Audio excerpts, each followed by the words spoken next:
안녕하세요. 사연에 빠지다의 DJ 민영입니다. 오늘도 두 가지 사연 준비되어 있으니 재미있게 들어주시고요. 구독과 좋아요도 꼭 눌러주세요.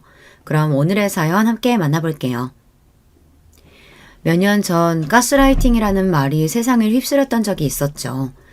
사실 가스라이팅은 누구보다 가장 가까운 사람들 사이에서 일어나기 때문에 자기도 모르는 사이에 당해버리더라고요. 그래서 더 위험하고 문제를 해결하기 어려운 것이고요.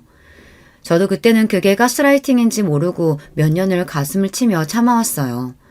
그 가스라이팅으로 인해 행복했던 저희 가족 모두가 고통받고 풍비박산 나버린 이후 다른 어떤 것보다 더 무섭다는 것을 깨닫게 되었죠.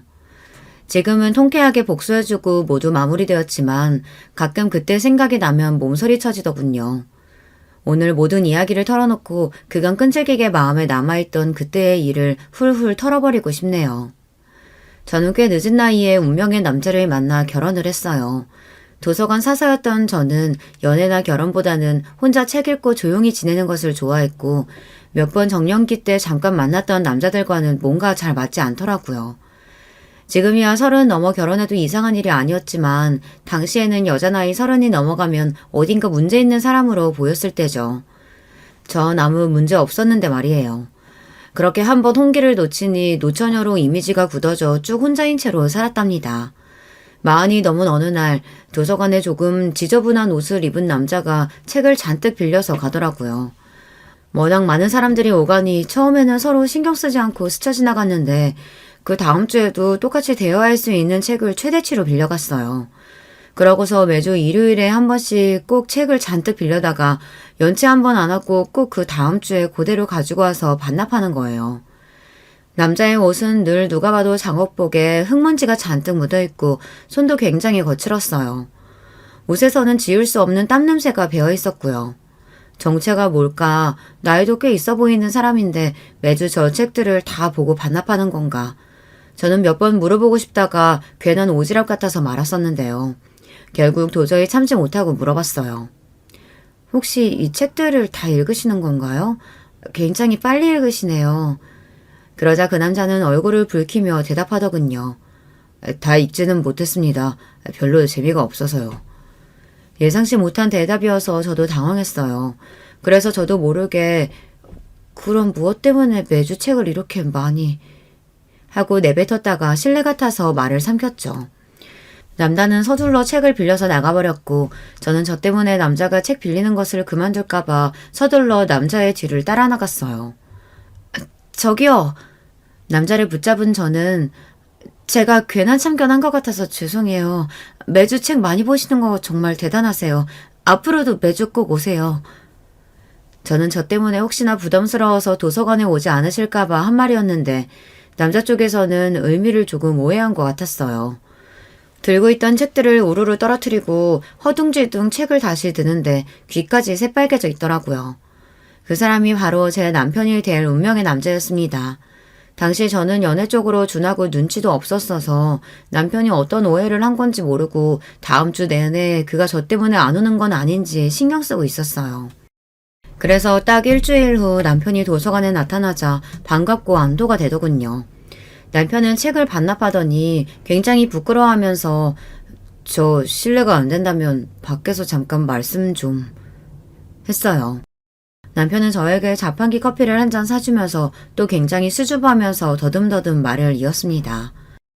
사실 제가 책을 읽고 싶은데 무슨 책을 읽어야 하는지 몰라서 닥치는 대로 골라 읽어봤어요. 근데 무슨 내용인지도 잘 모르거나 억지로 다 읽어도 별로 재미가 없었던 적이 많습니다. 사서님은 책 많이 보시죠?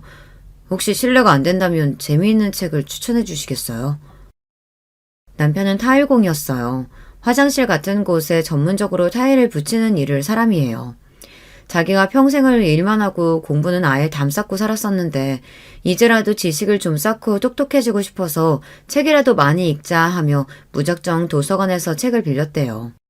근데 한 줄 읽기가 어렵더래요. 그럴 수밖에요. 완전 전문적인 수준의 책들만 빌려갔으니까요. 저도 책을 그렇게 많이 읽는 건 아니었지만 그래도 남편의 마음이 기특해서 조금이라도 도움이 되어주고 싶은 마음에 몇 권을 추천해 주었습니다. 신간소설 하나와 명작소설 하나, 타일에 대한 책 하나, 시집 하나 이런 식으로요. 한 주 후에 남편이 또 얼굴을 붉히며 와서는 이 책은 재미있었다, 이 책은 조금 어려웠다 하면서 이해가 안 가는 부분에 대해 물어보더라고요. 저는 또 열심히 가르쳐 주었죠. 애인의 감정이라기보다는 도서관 사서로서 늦은 나이에 독서에 눈뜬 독자에게 책에 대한 애정을 가르쳐주고 싶었거든요. 그렇게 몇 주 정도 저는 독서 선생님, 남편은 늦깎이 학생으로 만나 책에 대한 이야기를 나누곤 했어요. 주로 도서관 휴게실이나 복도, 도서관 밖 벤치 같은 곳에서요. 그런데 어떤 아주머니가 지나가다가 남편을 보면서 눈을 찌푸리며 아유 냄새, 이런 데 올 거면 좀 씻고 오지 하고 핀잔을 주면서 가더라고요. 저는 발끈해서 벌떡 일어나 저기요, 여기는 대한민국 사람이면 누구나 다 와서 책 볼 수 있는 도서관이에요. 도서관에 오면서 책만 편하게 읽을 수 있으면 됐지 복장 교정 있는 거 아니거든요? 하고 따졌어요. 아주머니는 제가 큰 소리를 내자 아니 내가 뭘 하면서 가버렸죠. 남편은 제게서 조금 떨어져서 자기 옷 냄새를 맡아보더라고요. 저한테서 냄새가 나나요? 하고 물었고 저는 신경 쓰지 말라고 했지만 남편은 굉장히 신경이 쓰였는지 급히 가버렸어요. 그리고 그 다음 주에 어김없이 찾아왔을 때 남편은 처음으로 새 옷을 굉장히 깔끔하게 차려입고 머리도 단정하게 나왔더라고요. 왜 드라마 같은 데서 갑자기 첫눈에 반하면 그 사람에게서 빛이 나는 효과 같은 것을 주잖아요. 저도 그걸 직접 체험해봤어요. 우리 남편 그렇게 꾸며놓으니 웬만한 TV 속 남자 배우 못지 않더라고요. 나이는 좀 있긴 했지만 얼굴도 준수하고 몸을 쓰는 일을 해서 그런지 어깨가 떡 벌어져서 키도 크고 냄새에 특별히 신경을 썼는지 향수 냄새도 나더라고요. 그 전부터 남편에게 호감이 없었던 건 아니지만 그날 이후로 저는 바로 남편에게 빠져버렸죠. 나이를 많이 먹어도 순수하게 사랑하는 마음이 생기는 것은 20살이나 다르지 않더라고요. 남편은 처음 제가 자기에게 말을 걸었을 때 자기를 쫓아나와서 매주 꼭 도서관에 오라고 한 소리가 일종의 호감 표시라고 착각했었대요. 그래서 정말 매주 가기 위해 일하는 틈틈이 계속 제가 추천해준 책을 읽었다고 하네요. 책에 대해 물어봤을 때 자연스레 대화할 수 있도록 몇 번이고 반복해서 읽었다고 해요. 그 정도로 노력했는데 제가 당연히 사랑에 빠지게 되었겠죠. 누가 먼저랄 것도 없이 저희는 자연스럽게 손을 사귀는 사이가 되었고 꽤 깊은 관계가 되었어요. 남편은 사귄 지 몇 달이 지나자 더 지나기 전에 먼저 이야기를 해야겠다면서 조심스럽게 말을 꺼냈죠. 사실 저는 몇 년 전에 이혼했습니다. 그리고 애가 지금 4살이에요. 남편이 나이가 좀 있다 보니 초혼이 아니지 않을까 짐작은 했었지만 당시에는 이혼이 흔치 않았던 시대였던 데다 4살이나 먹은 아이까지 있다니 충격이 크긴 했어요. 책을 읽기 시작한 것도 아이가 커가면서 아이를 가르치려면 좀 더 똑똑해야겠다는 생각이 들어 그랬다고 하더라고요. 저는 연애 경험조차 많지 않은 사람인데 만약 결혼까지 가게 된다면 갑자기 4살 먹은 아이가 생기게 되는 상황이었죠. 남편은 떨리는 목소리로 말했어요. 감정이 더 깊어지기 전에 말을 해야 한다고 생각했어요.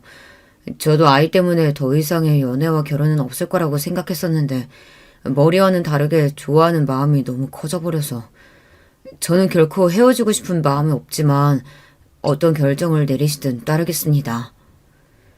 당연하게도 오래 고민했어요.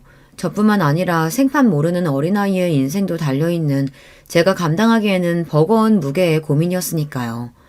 하지만 저도 막상 남편과 헤어진다고 생각하니 차마 헤어지다는 말이 입에서 떨어지지가 않더라고요.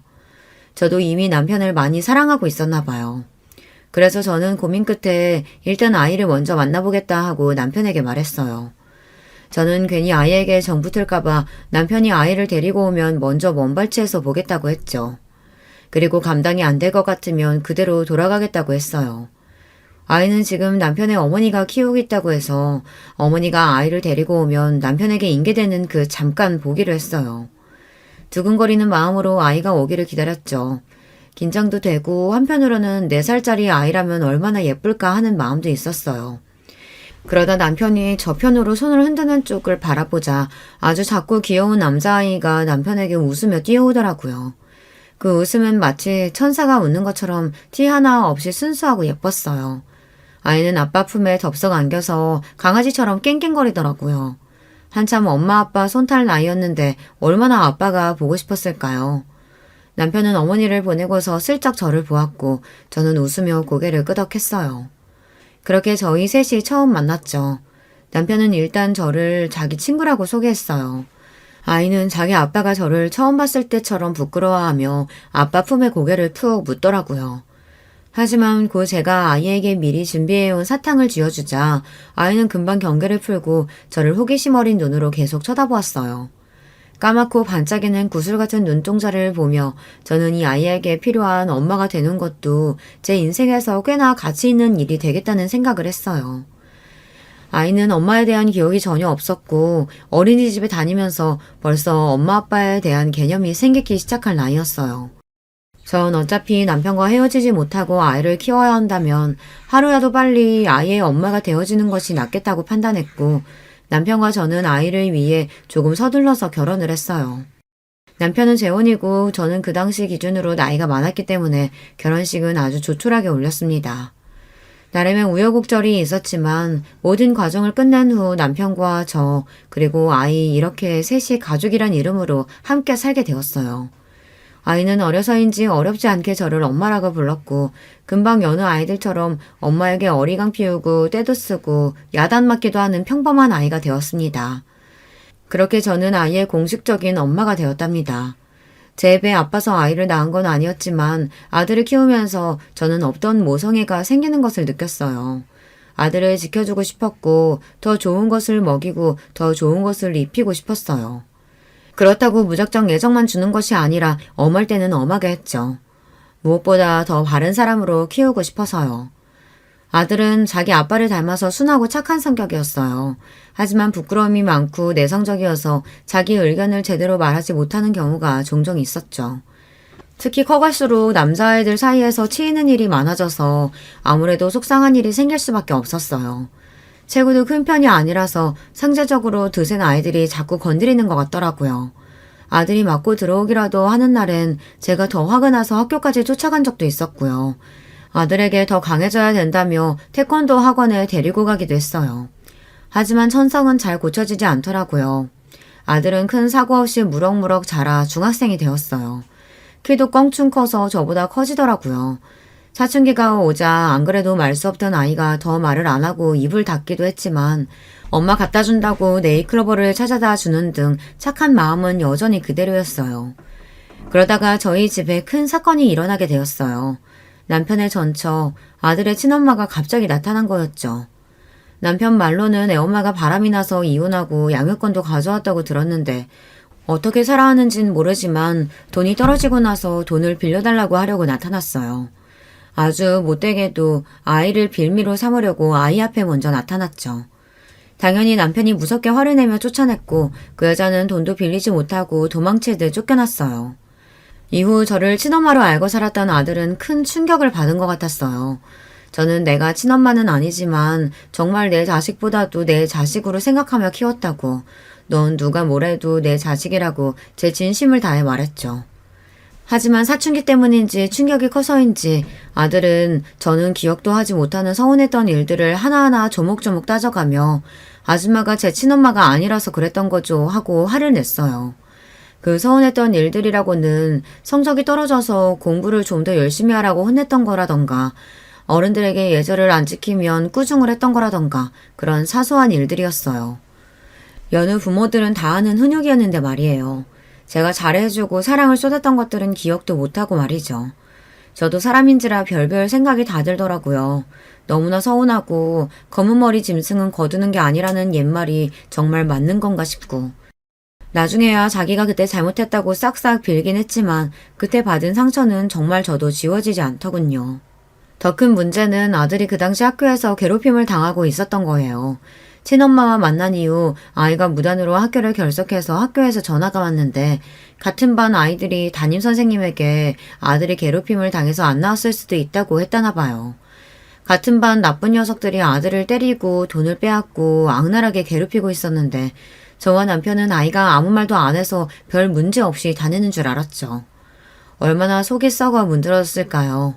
그러던 와중에 제가 친엄마가 아니란 사실을 알게 되어서 아이는 제 상상 이상으로 혼란스러웠던 것이었죠. 아들은 그렇게 무단으로 결석한 후 집에 돌아오지 않았어요. 그렇게 하루, 이틀, 사흘, 시간이 흐르면서 저와 남편은 피가 마르는 기분으로 사방팔방으로 찾으러 다녔어요. 그러다 나흘째 되는 날 경찰서에서 연락이 왔는데 아들이 편의점에서 물건을 훔치다 걸려서 경찰서에 잡혀왔다는 거예요. 정신없이 경찰서로 뛰어가 보니 초췌한 몰골에 아들이 앉아있더라고요. 잠은 공원 벤치에서 자고 아무것도 못 먹고 물만 마시다 너무 배고파서 우유 하나 훔치려다가 그나마도 걸렸다고 하더라고요. 저는 다른 무엇보다 아들이 무사히 돌아왔다는 안도감과 그간의 마음고생이 겹쳐 경찰서의 바닥에 주저앉아 정신을 놓고 통곡하며 울었어요. 나름 곱게 키웠는데 겨우 4일 만에 애가 반쪽이 되어서 왔더라고요. 아들도 그동안 힘들었는지 절 보자마자 훌쩍훌쩍 울더군요. 남편이 그런 저와 아들을 말없이 데리고 집에 돌아왔어요. 아들은 가출 후에 집에 오자마자 자기 방에서 두문분출했어요. 저와 남편은 아들이 나오기를 조용히 기다려주었죠. 그렇게 한 몇 달이 지났을까 영원할 것 같은 기다림에 지쳐갈 때쯤이었어요. 제가 피곤해서 잠시 소파에서 잠들었는데 조용히 방문이 열리더니 아들이 나오더군요. 아마도 제가 조용해서 없는 줄 알았나 봐요. 아들은 잠시 고민하다가 저에게로 다가오더니 소파에 있는 담요를 제게 덮어주었어요. 저는 도저히 눈물을 참을 수가 없어서 소리 죽여 눈물을 흘렸고 그런 아들은 저를 보며 아기처럼 울더라고요. 엄마, 엄마 하면서요. 그 엄마 소리에 또 저는 내 새끼 하며 울었고요. 그렇게 저희 둘은 부둥켜 안고 해가 질 때까지 실컷 울었어요. 남편이 와서야 겨우 그칠 수 있었죠. 그날 저는 아들에게 말했어요. 내 배 아파서 낳지 않았지만 내 자식이 아니라고 생각한 적 단 한 번도 없다. 하늘에 맹세코 한 점 부끄러움 없이 널 키웠어. 널 위해서라면 기꺼이 목숨도 내놓을 수 있어. 그런 말 있지. 배 아파서 낳은 게 아니라 가슴으로 낳았다고. 누가 뭐래도 난 영원히 네 편이고 난 영원히 네 엄마야. 아들은 퉁퉁 부은 눈으로 훌쩍거리며 네 엄마 감사해요 하고 대답했어요. 그것으로 우리 관계는 다시 원래의 모자 관계로 돌아왔어요. 저는 이럴 땐 아들을 다시 찾은 기분이었답니다. 아들은 학교 폭력으로 인해 상처가 커서 학교에 다니기를 거부했어요. 그래서 집에서 홈스쿨링을 하며 검정고시를 준비했죠. 그렇다고 집에서만 있는 것이 아니라 여러 봉사활동도 많이 다니고 동호회 활동 같은 것도 꾸준히 하며 지냈어요. 학교 다닐 때보다 오히려 더 밝아졌고 저와의 관계도 예전보다 더 좋아졌어요. 그 무렵 남편도 사업을 확장해서 꽤 많은 돈을 벌 수 있었어요. 남편은 아들이 연약한 것에 불만스러워했고 내심 학교에 다시 다니기를 바랬었는데요. 제가 중간에서 계속 남편을 설득했어요. 아들은 지금 마음이 다쳤다. 우리가 아이를 든든한 지원군이 되어줘야 한다 하고요. 남편은 자기 나름 아빠로서 지원군이 되어주려면 적어도 돈은 많이 벌어야겠다고 결심했고 성실하게 일한 결과 찾는 것도 많아지고 직원도 많이 늘어났어요. 아무래도 현장에서 하는 일이다 보니 차림새는 늘 조금 지저분할 수밖에 없었지만 그게 다 저와 아들을 위해 열심히 노동한 대가였죠. 아들은 나름 이름 있는 대학교에 좋은 성적으로 입학했어요. 아들은 대학교는 꼭 잘 다녀보고 싶다며 기숙사에서 통학하기를 원했고 저와 남편은 조금 서운했지만 아들의 부탁을 들어주었죠. 아들은 다행히도 대학교 생활에 잘 적응해서 다녔어요.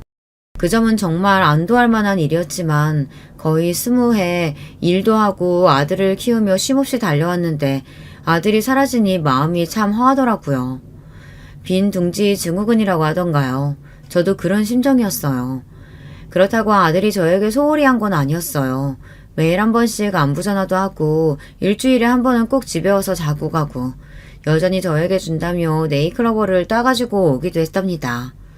아들이 가출해서 사라졌던 기억 때문에 저는 아들의 연락이 없으면 불안해했고 이를 아는 아들도 연락만큼은 착실하게 했어요. 아주 간혹 휴대전화가 고장이 났다던가 하는 일이 있어서 연락이 안 되면 친구 전화라도 빌려서 꼬박꼬박 했죠. 주변 사람들이 그런 아들과 저를 보고 다들 부러워하더라고요. 딸도 아닌 장성한 아들이 저렇게 엄마를 챙긴다고 전생에 부부 아니었냐고 할 정도였어요. 잘 키운 아들 하나 10달 안 부러웠죠. 시간이 흘러 아들은 군대도 무사히 잘 다녀오고 학교에 복학해서 취업 준비를 열심히 하고 있었어요. 그러다 문득 어느 날부터 전화가 뜸해지더라고요. 처음에는 이틀, 또 조금 후에는 사흘, 나흘. 취업 준비가 바쁘니 어쩔 수 없다고, 그래도 그것도 자주 하는 편이라고 이해했어요. 하지만 아들은 제가 전화해도 잘 받지 않고 전화 받아도 뚱하게 대꾸하더라고요. 제가 조심스럽게 요즘 무슨 일이 있니? 하고 물으면 그저 취업 스트레스 때문에 좀 힘들다고만 하더군요. 그래서 저는 집에 와서 맛있는 것도 먹고 쉬면서 머리 좀 식히고 가라고 권했는데 그럴 필요 없어요 하고 딱 잘라 말하더라고요. 그때부터 조금 이상하다고 생각하긴 했어요. 아들은 연락도 뜸해졌고 집에 오는 횟수도 크게 줄었어요. 남편은 여자친구라도 생겼나 보지 라며 대수롭지 않아 했는데 거의 석 달 동안 얼굴을 못 봤더니 아들이 너무나도 보고 싶더라고요. 당시 아들은 기숙사에서 나와 자취방에서 생활하고 있었는데 뭘 제대로 챙겨 먹고는 살고 있는지 행여 공부한다고 몸이나 상하지 않았을지 혹시나 예전처럼 괴롭히는 사람은 없는지 걱정도 많이 되었고요. 그래서 아들이 집에 오면 꼭 해달라고 하던 제육볶음과 장아찌 등 반찬을 바리바리 싸들고 아들을 보러 갔어요. 내내 연락이 안 돼서 하는 수 없이 연락도 못하고 갔죠. 아들이 살고 있는 자취방으로 가서 초인종을 눌렀는데 뜻밖에도 여자 목소리가 나더라고요. 누구세요? 하고요. 저는 제가 주소를 착각했나 주소를 다시 확인하고 있는데 문이 열리고 웬 여자가 나오더군요. 여자는 누가 봐도 거기 사는 사람처럼 편안한 옷차림이었어요.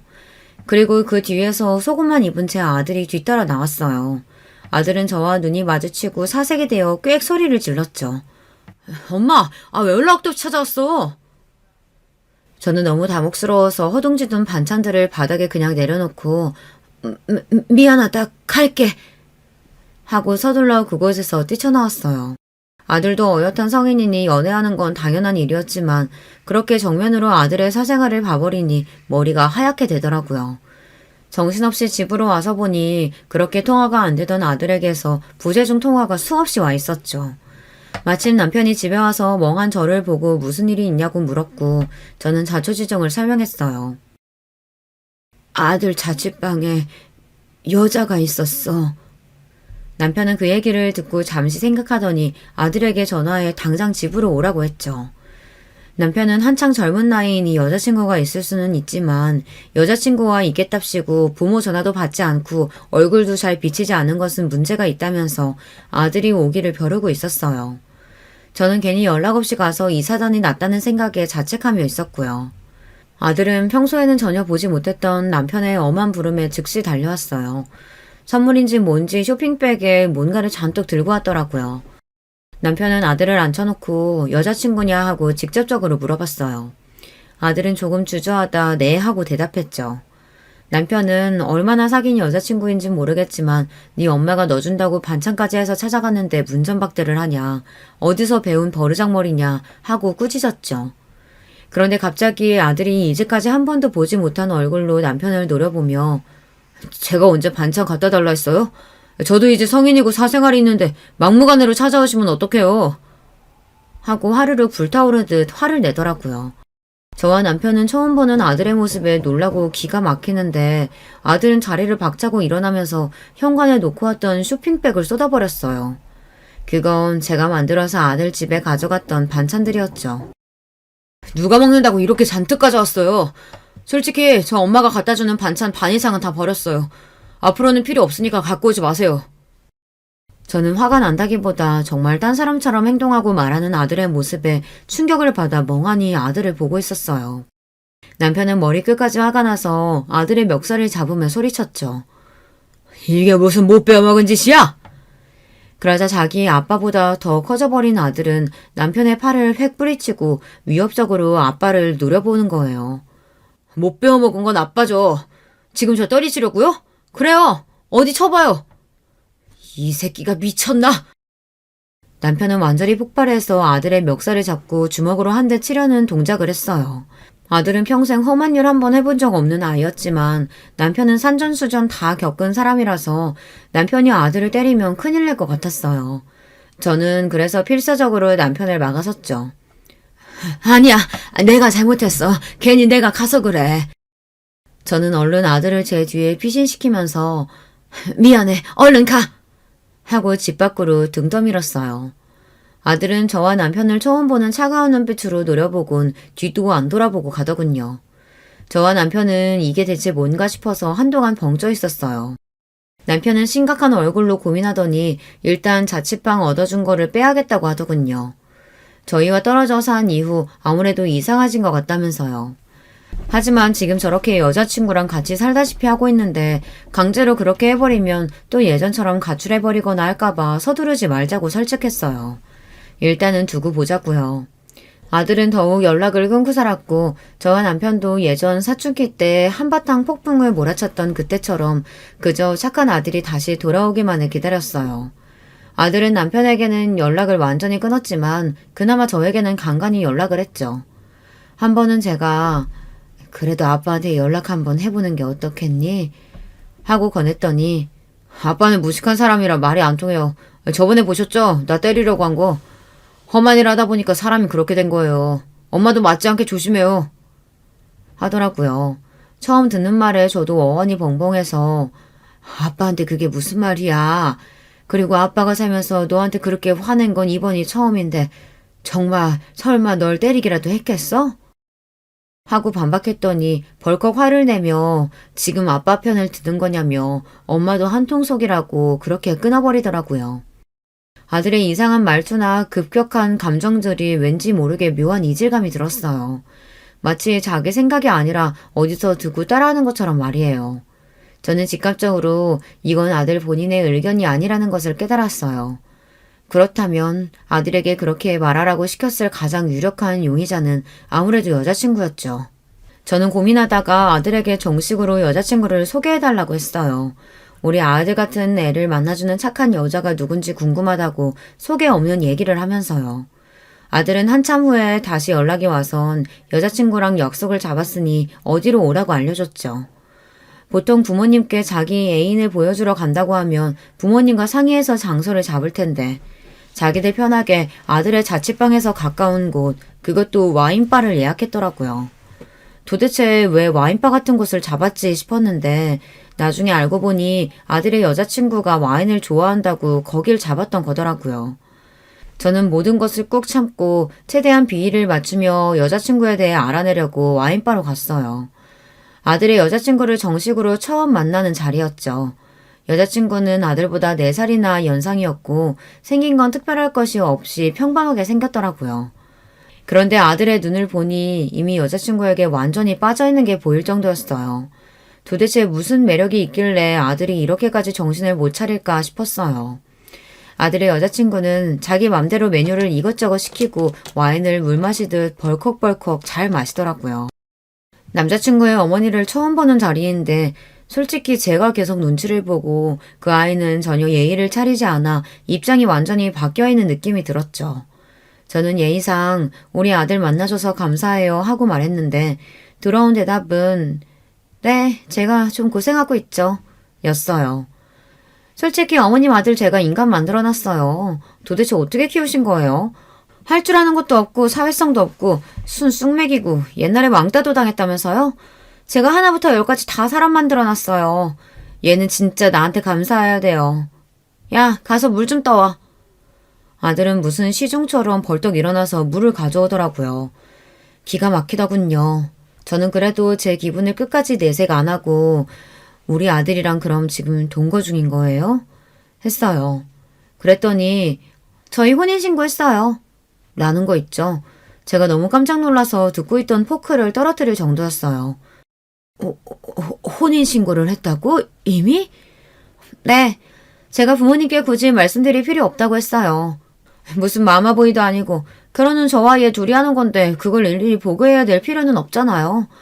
그리고 저 나름 깨어있는 여자라서 그럼 남 보여주기 식의 허례의식은 할 필요 없다고 생각했어요. 남들 보여주는 식의 성대한 결혼식 같은 거 부모님도 원하시지 않으시죠? 아니, 그래도 결혼은 중차대한 일인데 그렇게 둘이서만 결정하면 어머, 설마 어머님도 결혼식으로 지금까지 뿌린 돈 회수해야 된다 뭐 그런 속물적인 말씀하시라는 건 아니시죠? 부모님들이 자식들 결혼식으로 한몫 잡으려고 하는 거 되게 별로라고 생각하거든요. 결혼은 저희끼리 하는 거고 저희가 주인공이니 결정도 저희가 하는 거죠. 안 그래요? 똑똑한 척 깨어있는 척하며 설득력 있게 말하려고 애를 썼지만 자기만 옳고 남을 깎아내리는 방식의 대화법은 분명 일반적인 사람이 하는 대화법은 아니었죠. 보통 말하는 사기꾼 화법이라고 할까요? 저는 뭔가 쎄한 느낌을 받았어요.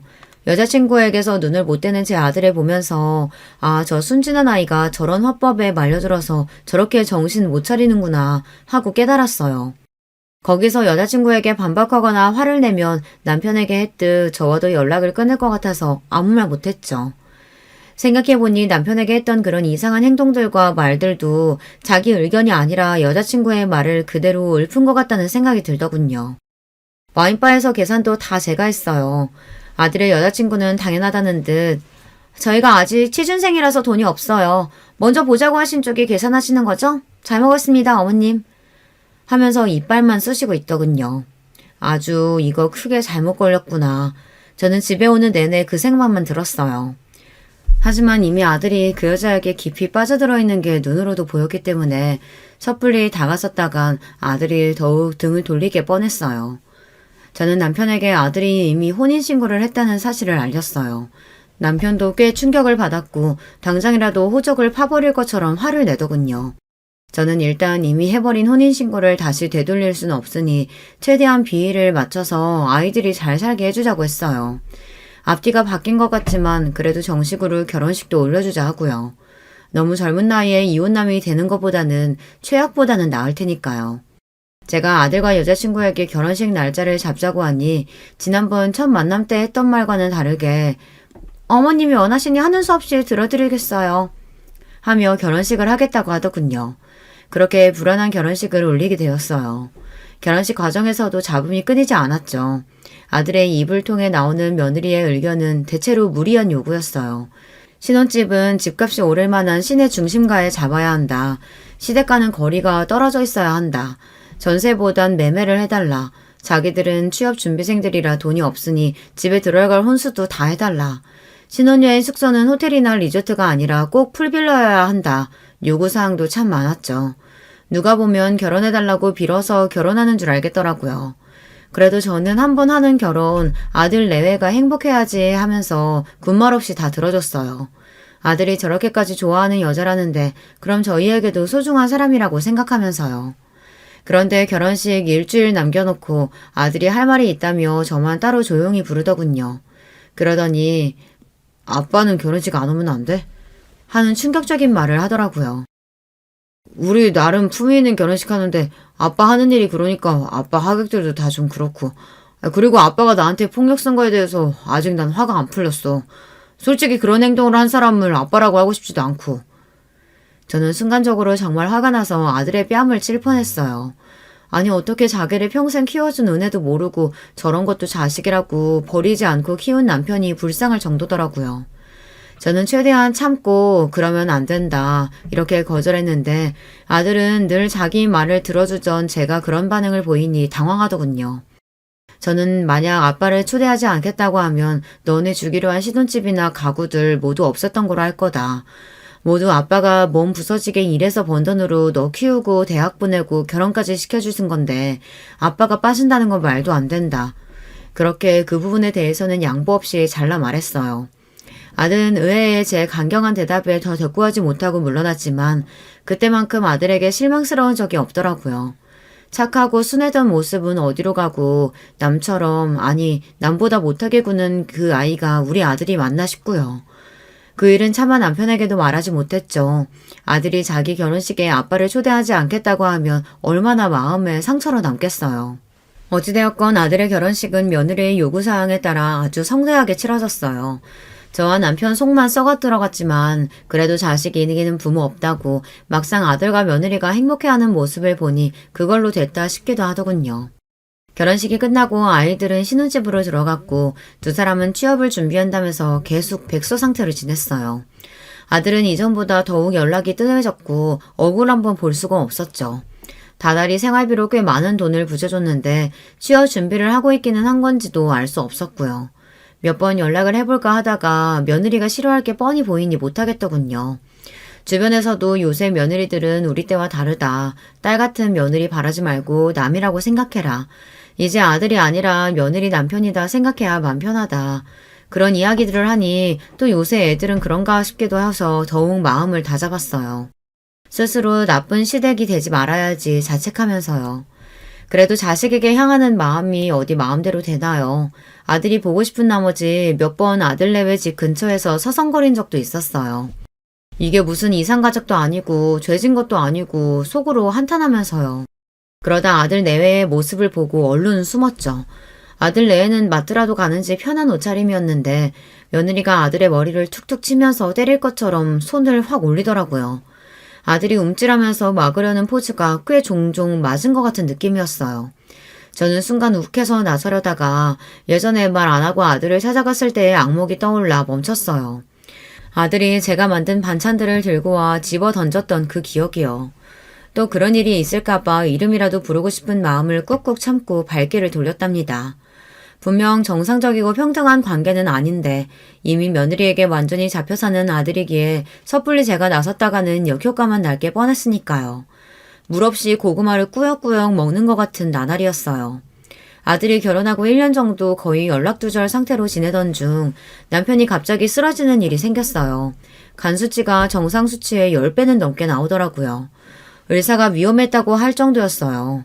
너무 무리하게 밤낮 없이 일한 게 원인이었죠. 다행히 간 수치는 금방 정상으로 들어왔지만 남편이 나이도 있고 하니 앞으로는 너무 무리하게 일하지 않고 조금 즐기면서 살기로 했어요. 저도 환갑은 훌쩍 넘은 나이였고 남편은 벌써 칠순을 바라보는 나이였으니까요. 남편은 건강하던 자신이 쓰러지자 자기도 늙었다는 것을 체감한 건지 웬일인지 아들이 보고 싶다고 하면서 연락 온 건 없냐고 물어보더라고요. 아빠가 쓰러지셨으니 그 정도 연락은 부모로서 할 수 있는 거잖아요. 그래서 저는 결혼한 이후 처음으로 아들에게 먼저 연락을 했어요. 그것도 조심스럽게 문자 메시지를 보냈죠. 아들, 잘 지내지? 아빠가 과로로 간 수치가 너무 높아져서 쓰러지셨어. 아들이 보고 싶으시대. 엄마도 아들 얼굴 본 지 너무 오래돼서 보고 싶어. 연락 좀 줘. 아들은 몇 시간 후에야 전화가 왔어요. 아빠가 쓰러지셨다고? 심각한 상황이야? 저는 오랜만에 아들 목소리를 들으니 울컥했죠. 응, 다행히 괜찮아지셨어. 근데 아빠도 나이가 있고 하니까 조심해야지. 아들 볼 날도 얼마 남지 않았잖아. 우리 오랜만에 얼굴 좀 보고 얘기하자. 응? 그런데 정말 상상치도 못한 대답이 나왔어요. 설마 간 달라고 만나자는 거야? 저는 당황스러워서 뭐라고 대꾸했더니 그런 거 아니면 심각한 상황 아니라는 거지? 그럼 됐어. 끊을게. 하고 바로 끊어버리는 거예요. 끊기 일보 직전에 수화기 너머로 거봐! 내 말 맞지? 하는 소리가 들렸어요. 며느리 목소리였죠. 그때 깨달았어요. 이 모든 건 며느리의 농간이라는 것을. 지금까지 했던 아들의 이해할 수 없는 행동들, 말들, 그제야 모두 이해가 되더군요. 제 아들은 여자친구의 꼭조각식이었던 거예요. 마침 그때 연예계에서 여자 배우가 남자 배우에게 가스라이팅을 해서 이슈가 된 시기였고 저는 제 아들도 그 남자 배우처럼 가스라이팅 당했다고 확신했어요. 말투며 행동이 너무 비슷하더라고요. 더 이상 참을 수 없었어요. 저는 아들에게 아버지와 함께 내일 집에 방문할 거다. 만약 내일 또 우릴 피한다면 앞으로 더 이상 지원은 끊겠다 하고 메시지를 보냈죠. 처음으로 곧장 며느리에게서 전화가 오더군요. 어머니, 지금 저희 협박하시는 거예요? 요즘 세상에 마음대로 며느리 집에 오고 그러시면 안 되는 거 모르세요? 하고 뻔뻔하게 말하는데 그 며느리 집이라는 말에서 저는 이 애가 어떤 생각을 갖고 있는지 알았어요.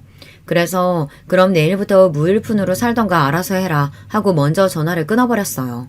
선전포고를 한 거죠. 저와 남편은 다음날 약속한 시간에 아들 내외 집으로 향했어요. 돈이 권력이라고 아들 내외는 불만스러운 얼굴이긴 했지만 문을 열고 저희를 맞이하더군요. 저와 남편, 아들과 며느리는 서로 마주보고 앉았어요. 며느리는 그동안 살도 많이 쪘는데 아들은 피골이 상접했고 뭔가 어두운 얼굴이었어요. 불안한 눈동자는 계속 흔들리며 며느리의 눈치를 보는 것 같았고요. 말 그대로 완전히 세뇌당한 모습이었어요. 너희에게 취업 준비하라고 생활비 준 게 1년은 훌쩍 넘었는데 그동안 취업 준비는 어떻게 했니? 제가 묻자 며느리가 대답했어요. 어머님, 요새 취업 힘든 거 아시잖아요. 자격증 공부하면서 여기저기 이력서 넣는데 잘 안 되네요. 너 말고 아들이 직접 대답해봐라. 어머니, 이 사람은 말도 잘 못해요. 면접에서 얼마나 많이 떨어졌는데요. 저는 며느리를 똑바로 보며 손가락으로 대문을 가리켰어요. 나가 있거라. 직접 물어볼 테니까. 며느리는 당황스러운 눈으로 저와 아들을 보다 민기적거리며 일어나 바깥으로 나갔어요. 며느리가 사라지자 아들은 주인 잃은 개처럼 눈에 띄게 안전부절 못하는 거예요. 대체 그동안 무슨 일이 있었길래 애가 이렇게 바보 천치가 되었는지 기가 막힐 일이었죠. 저는 아들의 손을 꼭 잡고 그동안 어떻게 지냈니 하고 물었어요. 아들은 흠칫 놀라며 의심스러운 눈으로 저를 보았죠. 아들은 제 손을 빼내며 제가 어떻게 지내든 관심도 없으시잖아요 하더군요. 세상에 가장 사랑하는 아들이 어떻게 지내는지 관심이 없는 엄마가 세상에 어디 있겠냐. 제가 이렇게 대묻자 아들은 아줌마는 제 엄마도 아니잖아요 하고 경계하는 눈으로 저를 쳐다보는 거예요. 남편이 벌떡 일어나며 화를 내려고 했지만 저는 남편을 꾹 누르며 앉혔어요. 그게 며느리가 원하는 반응이겠죠. 저는 떨리는 목소리를 애써 감추려 노력하면서 차분하게 대응했어요. 그래, 그게 사실이지. 그럼 이 세상에 널 제일 사랑하는 사람은 밖에 있는 네 와이프라고 생각하니? 제가 묻자 아들은 고개를 끄덕거렸어요. 저같이 소심하고 사회성도 없고 사람들도 다 싫어해서 왕따나 당했던 저를 제 와이프만 이해하고 품어줬어요. 아줌마랑 아빠도 저한테 관심 끊고 연락도 잘 안 했잖아요. 제가 싫으시죠? 남들처럼 학교 잘 다니고 취업도 잘하는 아들 아니라서 미우셨죠? 그래요. 저도 알아요.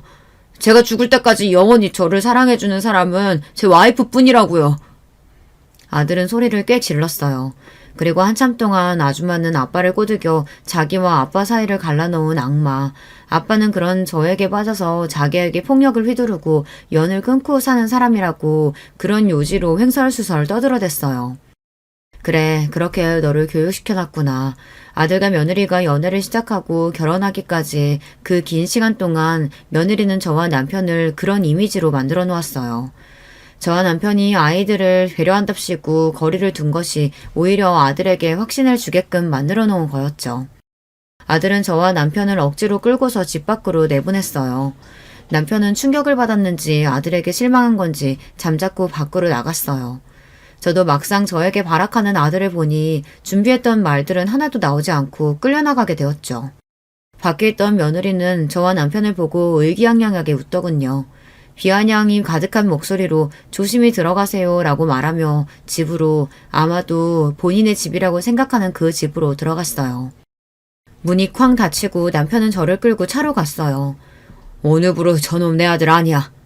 남편은 배신감이 큰지 조금 울먹이며 말하더라고요. 남편은 당신 말대로 저놈이 뭔 세뇌를 당했는지 어쩐 건지 모르지만 어쨌든 원래부터 저런 생각을 가지고 있었으니까 저런 소리를 짓거리는 거 아니냐. 대학교까지 졸업한 다 큰 놈이 말이다. 저건 완전 글렀다. 돌이킬 방법이 없다. 남편은 완전히 마음이 돌아선 듯 했어요. 저는 어찌할 바 몰라 멍하니 있다가 가방을 뒤졌어요. 아들 집에 휴대전화를 놓고 왔더라고요. 저는 다시 아들네외 집으로 갔어요. 차마 다시 그 집에 들어가지 못하겠어서 대문 앞에 한참 서 있었죠. 그런데 안쪽에서 고함 소리가 들려오는 것 같아 저는 대문에 귀를 대고 자세히 들여봤어요. 네가 처신을 어떻게 했길래 네 부모가 내 집까지 들어와. 네 애비한테 나는 고약한 냄새에 빠지질 않잖아. 이 쓸모없는 새끼. 나 없으면 아무것도 못하는 형편없는 새끼. 잘 들어. 저 늙은이들이 죽어서 너한테 유산 남겨주는 게 네가 할 수 있는 제일 가치 있는 일이야. 알았어? 저 버러지들이 다시 이 집에 찾아오면 그땐 진짜 이혼이야. 물건 던지는 소리가 나고 아들이 잘못했어 미안해하며 용서를 비는 소리가 났어요. 저는 당장이라도 문을 열고 들어가 아들을 데리고 뛰쳐나오고 싶었지만 이미 깊이 세뇌된 아들이 저를 쫓아올 리 만무했죠. 그래서 저는 피눈물을 머금고 몸을 돌려 집으로 돌아왔어요. 아들을 되찾으려면 이제는 이 방법밖에 없었죠. 저는 매일같이 아들 내외의 집 앞에서 아들이 혼자 집 밖으로 나오는 때를 기다렸어요. 아들은 혼자서는 거의 밖으로 나오지 않더라고요. 주로 며느리만 밖으로 나돌아다녔고 이따금 며느리와 아들이 함께 나오기도 했어요. 그렇게 기회를 엿보기를 몇 주, 마침내 아들이 쓰레기를 버리러 혼자 나왔어요. 저는 얼른 때를 노려 아들 내외 집 우편함에 제가 모아온 자료들을 넣어두고 몸을 숨기고서 아들을 지켜보았어요. 아들은 쓰레기를 버리고 나서 집으로 돌아가던 길에 제가 우편함에 꽂은 봉투를 발견하고 꺼내보더라고요. 봉투 안에는 제가 그동안 모아온 사진들이 가득 들어있었어요. 아들은 충격을 받은 얼굴로 사진을 들여다봤죠. 그 사진들은 모두 며느리의 불륜 사진이었어요. 꽤 오래전 아들이 결혼하고 나서 연락이 잘 되지 않아서 제가 아들 집 근처를 몰래 서성거린 적이 몇 번 있었다고 했잖아요. 그때 처음 보았어요. 며느리가 집 근처에서 다른 남자와 끌어안고 입을 맞추며 들어가는 장면을요. 저는 너무 충격을 받아서 일단 동영상으로 기록을 남겨놓았어요. 내가 잘못 본 게 아닐까 스스로를 의심까지 했지만 동영상 속 여자는 아무리 봐도 며느리였죠. 저는 혹시 몰라서 사람을 써서 며느리의 뒷조사를 했어요. 아들이 집에 있는 동안 며느리는 아주 자유롭게 다른 남자의 연애를 즐기고 있더라고요. 그리고 그 수가 한둘이 아니었어요. 저는 그중 한 남자를 찾아가 며느리와 무슨 관계인지 물어봤어요. 알고 보니 며느리는 데이트 만남 채팅 앱 같은 것으로 결혼한 사실을 숨기고서 이 남자 저 남자 만나고 다니는 모양이더라고요. 제 아들은 매달 돈 나오는 돈줄 같은 것이었고요. 그것도 모르고 어리석은 아들은 영원히 자기를 사랑해줄 거라느니 그런 바보 같은 말이나 하고 앉아 있었던 거죠. 하지만 지금 갑자기 제가 직접 그런 이야기를 해봤자 이미 깊이 세뇌당한 아들은 제 말을 믿으리 만무했고 섣불리 움직였다가 며느리가 아들을 데리고 아예 잠적해버릴 수도 있어서 저는 신중히 움직이기로 한 거였어요. 아들은 그간 제가 모아온 자료들을 보고 계단에 주저앉아 한참을 머리를 감싸주고 있더라고요. 괴로워하는 아들의 모습을 보는 제 마음도 다 찢어지더군요. 한참 후 며느리가 아들을 찾아 아파트 아래로 내려왔고 아들의 모습과 사진들을 보고 당황해하는 표정이 역력했어요. 이건 모함이야. 내가 이런 일도 생길지 모른다고 했지? 당신 부모가 나랑 당신 떼어내려고 하는 거라고. 그 와중에 저와 남편에게 덮어씌우려는 모습에 기가 차더군요. 아들은 며느리의 휴대전화를 뺐으며 당당하면 지금 당장 비밀번호 풀어봐 했고 며느리는 필사적으로 휴대전화를 지키려고 했어요. 이젠 을차증까지 생겼어? 이거 사생활 침해야. 너 나랑 진짜 이혼하고 싶어? 영원히 나만 사랑할 거라고 했잖아. 이 사기꾼이여나. 아들과 며느리는 아파트 앞에서 거의 난투극을 벌였어요. 온 동네 사람들이 지켜보더라고요. 그중 물론 저도 있었죠. 아들은 끝내 며느리의 휴대전화를 확인하고서 제가 보낸 자료들이 진실이라는 것을 깨달은 모양이었어요. 며느리의 휴대전화를 확인한 후 아들은 힘없이 터벅터벅 어디론가 가더군요. 저는 아들이 걱정되어 그 뒤를 계속 쫓아갔어요. 버스를 몇 번 갈아타고 간 아들이 멈춰선 곳은 바로 저와 남편이 사는 집 앞이었어요. 아들은 멍하니 저희 집 앞에 서 있다가 발길을 돌렸죠. 저는 그런 아들에게로 달려가 꼭 끌어안아 주었어요. 놀란 아들이 저를 보다가 곧 바닥에 무릎을 꿇고 엉엉 울기 시작했죠. 엄마, 죄송해요. 제가 그동안 미쳤었나 봐요. 제가 죽일 놈이에요. 죄송해요. 저는 그런 아들을 끌어안고 같이 울면서 등을 쓸어주었어요. 괜찮아. 다 괜찮아. 넌 우리 아들이잖니. 우린 언제나 네 편이야. 아들은 곧바로 며느리와 이혼 소송을 진행했어요. 아이가 없어서 그나마 다행이었죠. 이혼 소송을 하면서 알게 된 사실은 며느리가 아들에게 머리가 좋아지는 영양제라면서 그동안 정신과에서 처방받은 약을 먹였더라고요. 그 약의 부작용이 머리가 멍해지고 판단력이 저하되는 것이라는데 아들이 며느리에게 쉽게 가스라이팅 당한 이유가 그 약을 오랫동안 복용한 탓도 있을 거라고 하더군요. 거의 범죄에 가까운 짓이었죠. 며느리의 최종적인 목표는 저와 남편이 죽은 후 물려받을 유산이었대요. 정말 무서운 여자였어요. 저희 아들 말고도 다른 남자들도 당한 사람들이 많아서 이혼 소송이 진행되면서 동시에 형사 소송도 진행되었어요. 사기 등의 명목으로요. 아직 그 일이 완전히 끝난 것은 아니지만 아들은 결국 다시 저와 남편의 품으로 돌아왔어요. 몇 년 동안의 일이 꿈같이 느껴진다고 하더라고요. 자기가 왜 그랬는지 자기고 알 수 없다면서 저와 남편에게 너무나 죄송하다고 빌었어요. 나쁜 사람이 작정하고 덤비는데 우리같이 평범한 사람들이 어떻게 대응할 수 있었겠냐고 그저 운이 좀 없었다고 생각하고 새롭게 출발하자고 했어요. 남편도 아들이 그렇게 행동할 수밖에 없었던 것을 이해해주고 다시 받아주었죠. 엊그저께는 아들과 남편과 다 같이 모여 모처럼 공원에 나가 산책을 했어요. 여러 일이 있었지만 다시 평화가 찾아왔다는 것을 깨닫고 행복하다는 것을 느꼈어요. 아들은 어릴 때와 같이 네이클로바를 찾으려 애썼죠. 예전에는 잘 찾았는데 이젠 못 찾겠다며 실망하자 저는 아들에게 말해줬어요. 네가 내 네이클로버야, 내 아들. 안녕하세요. 저는 지방 사는 40대 후반 여자입니다. 오늘은 제가 겪은 기가 막힌 사연을 제보하려고 해요. 이번 일은 제 인생에서 가장 큰 사건이었습니다. 주변에 말했더니 꼭 제보하라고 해서 하게 되었어요. 아마 제 얘기에 공감하는 분들도 많으실 거예요. 사람마다 추구하는 가치는 다 다르잖아요. 그중 안정적인 성향도 있고 반면 모험하는 것을 좋아하는 분도 있죠. 여러분 혹시 사업병이라는 단어 들어보셨어요? 남자라면 한 번쯤은 걸린다는 그 사업병이요. 오늘 제 사연은 이 사업이라는 것과 큰 관련이 있습니다. 그럼 바로 시작할게요. 나 이번 달에 사직서 낼 거야. 저번에 말했던 그 사업 진짜 잘할 자신 있어. 여보, 당신은 나 믿지? 내 친구 진섭이 알지? 나랑 제일 친한 친구 걔 말이야. 걔가 나한테만 추천하는 거라고 은밀하게 정보를 줬어. 이거 그냥 넘기면 호구야, 호구. 뭐? 사업? 당신 그거 장난으로 한 말 아니었어? 내가 사업에 얼마나 예민한지 당신도 알잖아. 나는 당신이 그냥 꺼낸 얘기인 줄 알았어. 멀쩡하게 다니던 회사를 왜 그만두는 거야? 당신 승진 욕심도 있잖아. 승진? 다 필요 없어. 내가 회사 생활을 해보니까 이렇게 남 밑에서 일하는 것은 이제 더는 못하겠어. 나도 내 고유의 사업을 하고 싶어. 여보, 당신 나 믿지? 어? 나 반드시 성공할게. 나만 믿어. 여보, 그런데 우리가 지금 모아놓은 돈이 많은 것도 아니잖아. 지금 나는 임신한 상태라 곧 아이도 태어나잖아. 너무 모험인 거 아닐까? 차라리 우리 조금 시기를 미루는 건 어때? 아이 태어나면 들어갈 돈도 많아서 나는 걱정이야. 걱정하지 마. 돈? 그건 내가 사업하면 내가 받는 연봉이 이제 월급이 된다니까? 내가 진섭이한테 들으니까 무조건 성공할 수밖에 없는 사업이야. 그러니까 당신은 나만 믿으면 돼. 곧 태어날 아이를 위해서라도 사업은 해야 하는 거야. 나 혼자 벌어서는 우리 가족 못 먹여 살려. 내가 다 생각이 있어서 그래. 저는 남편의 말에 말 그대로 망연자실했습니다. 제가 남편하고 애초에 결혼했던 이유 자체가 남편이 성실하게 안정적인 회사에 다녀서였거든요. 왜 아직 시작하지도 않은 사업으로 제가 이렇게 걱정이 많은지 궁금하시죠? 그건 바로 우리 친정이 아버지가 갑자기 사업하면서 폭삭 망했던 기억이 있기 때문이에요. 때는 제가 중학교 1학년 때로 거슬러 가겠습니다.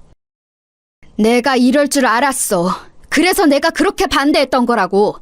왜 그러게 멀쩡히 다니던 공무원을 그만둔 거야? 당신 제정신이야? 어? 아무리 그래도 보증을 서면 어떡해. 내가 진짜 스트레스 받아서 죽을 것 같아. 당신 때문에 내가 친정에 빌린 돈이 얼만지 알아? 아이고 머리야. 미안하다. 내가 진짜 미안하다는 말밖에 할 말이 없어. 여보, 시간을 되돌릴 수만 있다면 나 그렇게 하고 싶어. 나도 준철이가 나를 그렇게 배신할 줄은 전혀 몰랐어. 당신도 알잖아. 그놈하고 나 어릴 때부터 죽고 못 사는 사이였어. 가족도 외면하는 보증을 왜 믿었냐고. 당신 때문에 지금 당장 우리는 어떡해. 미선이랑 미진이는 어떡하냐고. 애들 당장 학교는 보낼 수 있어? 어? 또 이렇게 사채업자들이 찾아오면 어떡할래? 당장 어떻게 할 거냐고 인간아. 내가 미안해.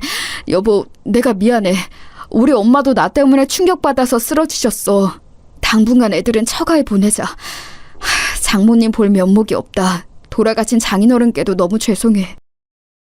아빠는 공무원으로 재직하다 친구의 꼬임이 넘어가서 사업을 시작하셨어요.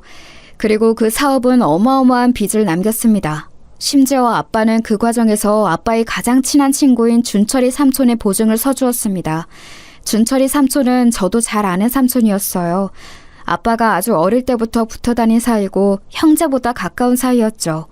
그래서 우리 집에도 자주 놀러 왔었어요. 사업이 망하기 전에는 준철이 삼촌과 같이 여행도 갈 정도였습니다. 야, 미선아, 삼촌이 결혼을 못해서 우리 미선이랑 미진이를 딸처럼 여기는 거 알지?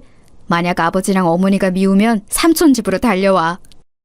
우리 애들 예뻐하는 건 좋은데 너도 이제 슬슬 자리 잡아야지.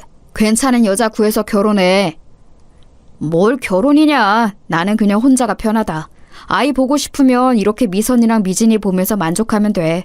우리 공주들 삼촌이 책임진다.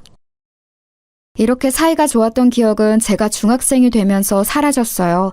준철이 삼촌에게 배신당한 아빠는 보증 때문에 온 집안 돈을 날려먹었거든요. 심지어 우리 엄마가 급하게 외할머니에게 빌린 돈도 다 날렸습니다.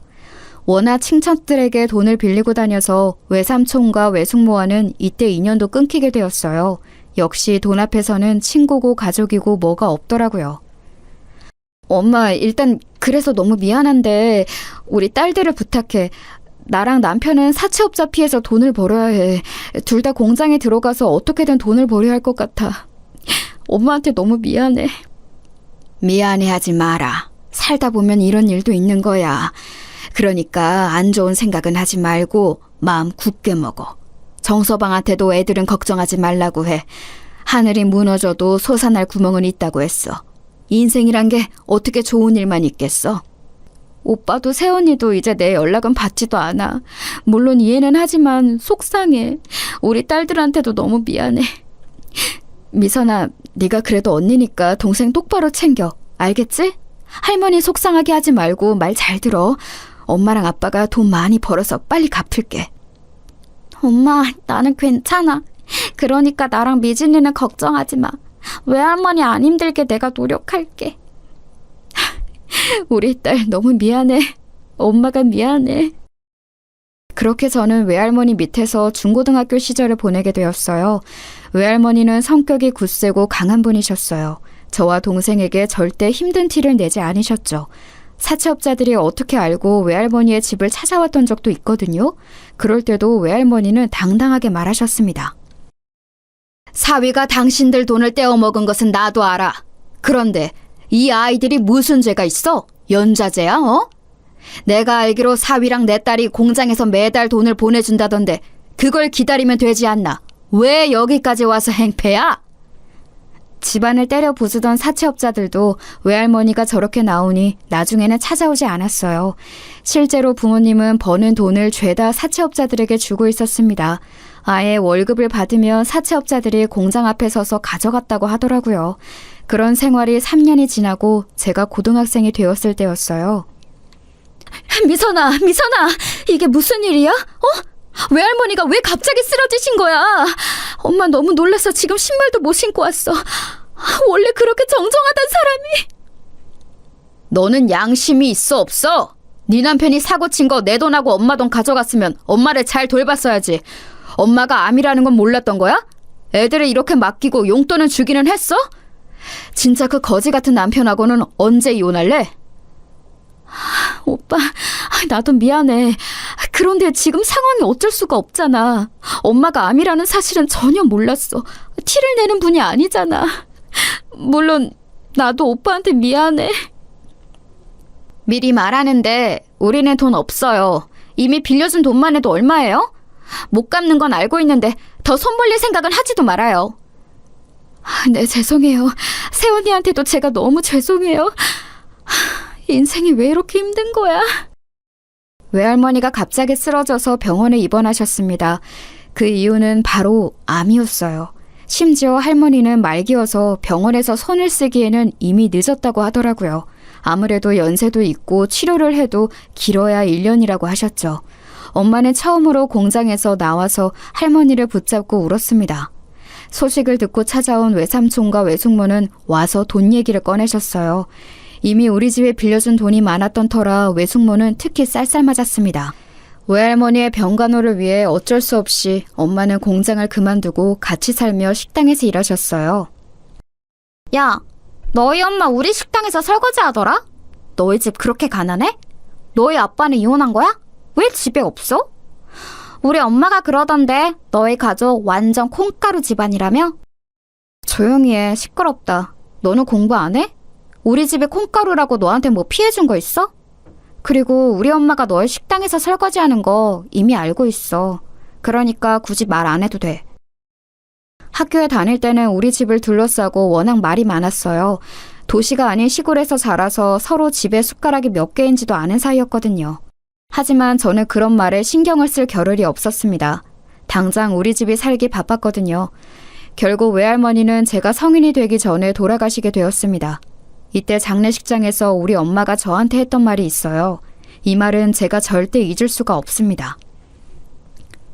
미선아, 무슨 일이 있어도 사업하는 남자는 만나면 안 돼. 네가 너무 고생해.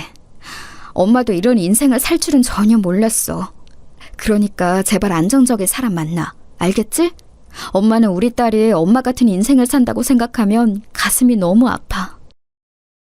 허공을 바라보며 엄마는 저에게 장례식장 내내 저 말을 재개하셨어요. 그때 엄마의 말이 제 머리에 강하게 각인되기도 했고 무엇보다 저도 자라면서 사실 아빠를 원망하기는 했습니다. 물론 아빠를 사랑하는 것은 맞았지만 아빠 때문에 겪지 않아도 되는 경험을 한 것은 맞잖아요. 그래서 절대 사업하는 사람은 만나지 말아야지 생각했습니다. 엄마, 나 대학 붙었어. 그런데 안 가려고. 나는 공부로 성공하고 싶은 마음은 없어. 그래서 그냥 바로 집 앞에 있는 회사 경리로 취직해서 살게. 내가 일하니까 이제 조금은 숨통이 트일 거야. 그동안 고생 진짜 많았어. 엄마 몸도 안 좋은데 이제 식당은 그만둬. 우리 사채빚도 다 갚았다며. 미선아, 우리 큰딸 너무 미안해. 엄마가 진짜 너무 미안해. 우리 딸 공부에 관심 많은 거 아는데 돈이 없어서 대학에 보내질 못하네. 사채는 다 갚았는데 이제 은행빚도 남았어. 그래도 너희 아빠가 하루도 쉬지 않고 일하고 있으니 갚는 날이 오기는 한다. 저는 대학에 합격했지만 진학하지는 않았습니다. 애초에 집에 돈이 없어서 가고 싶은 생각도 없었어요. 학교에서 담임 선생님께서 제 상황을 알고 얼마나 안타까워하셨는지는 몰라요. 하지만 현실적으로 너무 힘든 상황이라 저는 바로 취직했습니다. 졸업식도 하기 전에 집 앞에 있는 건설회사에 면접을 보고 합격해서 직장인이 되었어요. 그렇게 번 돈은 다 엄마를 드렸죠. 적어도 저는 제 돈으로 우리 집의 생활비가 조금이라도 충당된다는 것이 그렇게 기쁠 수가 없더라고요. 비록 저는 대학에 가지 못했지만 동생이라도 보내고 싶은 마음도 컸습니다. 그래서 악착같이 돈을 모았어요. 그러다 지금 남편을 회사에서 일하다 만나게 되었습니다. 남편은 참 성실하고 평판이 좋은 사람이었어요. 일 욕심도 아주 많은 사람이라 야망도 넘치는 사람이었죠. 워낙 힘든 어린 시절을 보낸 터라 저는 그런 남편의 모습에 반하게 되었어요. 아휴, 엄마는 속이 다 시원해. 우리 큰딸이 남편감을 잘 골랐네. 그래, 사람은 이렇게 멀쩡히 직장 다니는 사람이 최고야. 엄마는 이제 사업이라는 단어만 봐도 스트레스 받아. 혹시라도 김서방이 사업 얘기 꺼내면 그냥 들어누워. 나는 아직도 너희 아빠가 사업한다고 했을 때 심하게 말리지 않았던 게 그렇게 후회된다니까? 아유, 알겠어, 엄마. 나도 아빠가 사업해서 우리 집 힘들었던 거 생각하면 트라우마야. 일부러 그래서 회사에서 제일 성실한 사람으로 골랐어. 다행히 남편은 사업에는 관심이 없어 보여. 실제로 제가 결혼한다고 남편을 데려왔을 때 엄마는 너무 좋아하셨어요. 남편을 마음에 들어하는 엄마를 보고 저도 안심했습니다. 그래서 저는 제 결혼 생활은 아주 평탄할 줄 알았어요. 하지만 그건 제 착각이었죠. 제일 먼저 문제는 남편의 사업도 사업이었지만 시댁 식구들이었어요. 우리는 결혼하고 시댁에서 같이 살았거든요. 그런데 남편에게는 아주 늦둥이 동생이 있었습니다. 여자 동생이었는데 그때 나이가 5살이었으니 얼마나 늦둥이인지 아시겠죠? 아이고, 세아가. 아유, 나는 늙어서 이제 힘이 없다. 세아가, 네가 우리 영희 데리고 놀러 갔다 와라. 영희가 얼마 전부터 계속 유원지에 가고 싶다고 그러네. 우리 아들은 일하느라 바쁘니까 네가 평일에 영희 데리고 다녀와. 응? 이번 기회에 가서 영희랑 친해지고 좋지. 영희가 워낙 또 너를 좋아하잖니. 아, 저 혼자요? 저는 운전할 줄을 몰라서 아가씨랑 버스를 타고 갔다 와야 하는데 그러면 아가씨가 힘들지 않을까요? 힘들긴 뭐가 힘들어. 지금 그냥 네가 가기 싫은 건데 괜히 우리 영희 탓을 하는 거 아니냐? 아유, 그러면 가지 마. 싫으면 싫다고 하지 뭘 그렇게 말해? 아니에요, 어머님. 제가 아가씨 데리고 다녀올게요. 너무 화내지 마세요. 저는 결혼하고 바로 직장을 그만두어서 집에서 시어머니랑 주로 있었어요. 시어머니는 늦은 나이에 아가씨를 낳아서 많이 힘들어하셨습니다. 그래서 아가씨 육아를 제가 담당했어요. 원래 동생이 있기는 했지만 이렇게 어린아이를 돌보는 것은 저도 처음이라 많이 힘들었습니다. 시부모님은 본인들의 자식인데 제가 맡아 키워주는 것을 원하셨어요. 이게 너무 힘들어서 엄마에게 하소연하기도 했죠. 엄마, 나 진짜 어린 아가씨 돌보는 거 너무 힘들어. 내가 결혼을 한 거지 유치원에 취직한 게 아니잖아? 그런데 자꾸 나한테 아가씨를 돌보는 것을 원하니까 힘들어. 내가 혼자 유원지도 데려가고 아가씨랑 놀이터도 가고 밥도 먹이고 식모 같아. 미선아, 그래도 좋게 생각해. 김서방이 성실하게 월급 매달 가져다 주는 게 어디니? 엄마는 남편이 멀쩡한 회사 다니면서 월급 매달 가져다 주면 아가씨가 4명이라도 키울 수 있어. 그러니까 네가 참아, 응? 엄마는 아빠의 사업에 대해 상당한 트라우마가 있으셨어요. 그도 그럴 것이 멀쩡하게 살다 갑자기 집이 망한 거라 고생이란 고생은 다 하셨잖아요. 그래서 제가 하소연하면 저보고 참으라는 말을 많이 하셨죠. 저도 3년 뒤에 꼭 돈을 모아서 독립하자는 남편의 말을 그대로 믿고 있었습니다. 그런데 독립 관련해서 문제가 생기기 시작했어요. 제가 그냥 꾹 참고 아가씨를 돌보니까 아가씨가 저를 많이 따랐거든요. 새언니, 나 솜사탕 먹고 싶어요. 우리 공원 가서 솜사탕 먹어요. 응? 나 그리고 모래놀이도 하고 싶은데 놀이터 가서 놀아요. 네? 아유, 우리 영희는 새언니가 그렇게 좋아? 그러면 이제 앞으로 새언니랑 살면 되겠다. 그치? 너희 오빠랑 새언니가 곧 독립한다는데 영희 거기에 따라가서 살아. 엄마랑 아빠는 시골에 내려갈 거야. 영희도 오빠네랑 살고 싶지? 에? 새언니 나랑 이제 안 살아? 싫어. 같이 살아요. 응? 나 버리지 마. 영희는 새언니랑 살 거야. 제일 골치 아팠던 것은 바로 아가씨 문제였어요. 남편과 저는 돈을 모아서 독립할 예정이었는데 시어머니가 자꾸 아가씨를 데리고 가라고 하셨거든요. 편하게 살고 싶어서 독립하는 건데 어떻게 아가씨를 데려가겠어요? 이 문제로 남편하고 얼마나 싸웠는지 몰라요. 그럼 어떡해. 부모님이 우리 독립하면 엄마 고향으로 내려가고 싶대. 영희를 그 시골에서 키울 수는 없잖아. 당장 몇 년 뒤에 학교에 입학하는데 거기는 학교도 없어. 옆 동네까지 가야 하는데 1시간은 걸어야 나온다고 하더라. 당신 출근하면 아가씨 나 혼자 봐야 하잖아. 만약 우리 아기 생겨서 임신하면 그때는 어떡해? 혼자 몸 챙기기도 힘들 텐데 아가씨를 잘 못 돌볼 수도 있어. 그때 어머님이랑 아버님이 나한테 서운하다고 하시면 어떡할 거야? 에이, 당신 무슨 소리를 하는 거야. 우리 엄마랑 아빠 그런 사람들 아닌 거 알잖아. 그리고 임신하면 그때 가서 생각하자. 그리고 우리가 영희랑 같이 사는 대신 엄마가 집 처분하고 남은 돈 주신다고 했잖아. 그걸로 조금이라도 더 넓은 집에서 우리끼리 살 수 있는 건데 왜 안 좋게만 생각하는 거야? 물론 그건 나도 감사하게 생각해. 그런데 아가씨가 아직 어리니까 돌보는 비용도 만만치 않은데 거기에 대해선 얘기 들은 게 전혀 없어. 여보, 우리 현실적으로 생각하자, 응? 내가 아가씨가 싫다는 게 아니잖아. 매달 내가 돈을 버는데 왜 자꾸 그런 소리를 하는 거야? 결혼했으면 이제 다 가족인데 자꾸 돈 얘기를 하니까 내가 너무 불편해. 그럼 영희 시골로 보내던가. 나는 몰라. 왜 소리를 지르고 그래? 일단 진정해봐. 내가 미안해. 알겠어. 결국 우리 부부는 어린 아가씨와 같이 신혼생활을 하게 되었어요. 시부모님은 우리가 독립하자 기다렸다는 듯이 다 처분하고 바로 시골로 내려가셨어요. 아직 유치원생인 아가씨의 육아는 오로지 제가 감당했죠. 남편은 회사 생활이 바쁘다며 집에 잘 오지도 않았거든요. 그래서 저는 아가씨를 데리고 친정에 다니기도 했습니다. 애가 고집이 장난 아니네. 그리고 김서방보다 우리 딸을 훨씬 좋아해. 누가 보면 네가 제 엄마인 줄 알겠다. 성질만 좀 줄이면 얼마나 좋을까? 그러니까 말이야. 워낙 시부모님이 늦둥이라 오냐오냐 키워서 그래. 그래도 엄마 말대로 아가씨 문제만 아니면 크게 우리 사이에 문제는 없으니까 참고 사는 거지. 사연 없는 집은 없다고 하잖아. 그래, 막말로 집에 사채업자가 찾아오니? 아니면 대출 갚느라 네가 김치 공장 들어가서 종일 서서 김치 만드는 것도 아니잖아. 그냥 참아. 참는 게 이기는 거야. 김서방이 그래도 성실하게 회사에 다니잖아. 엄마는 그걸로 만족해. 워낙 아빠의 사업 실패에 트라우마가 있던 엄마와 저였기 때문에 결혼 생활이 생각보다 힘들어도 버텼어요. 그런데 문제가 발생하게 되었습니다. 남편과 저는 아이가 쉽게 생기지 않았어요. 아무래도 아가씨를 키우느라 고생이 많아 제가 신경 써야 할 일이 많기도 했었죠. 그러다 겨우 임신에 성공하게 되었고 열심히 태교하고 있었습니다. 새언니 뱃속에 그럼 아기가 있는 거야? 우와, 아기 언제 태어나? 나 아기 태어나면 아기랑 같이 놀이터도 가고 놀이공원도 갈래. 우리 영희가 조카를 봐준다고 하니까 오빠는 기쁘다. 여보, 이것 봐. 우리가 영희를 키운 것처럼 영희도 우리 아기랑 놀아줄 거야. 뿌듯하지?